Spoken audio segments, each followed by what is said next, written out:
Positif panen mendil. Dadi iki panen mendil kawan.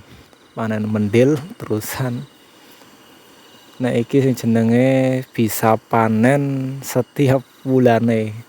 Ora setiap bulan, mungkin setiap dinane bisa dipanen.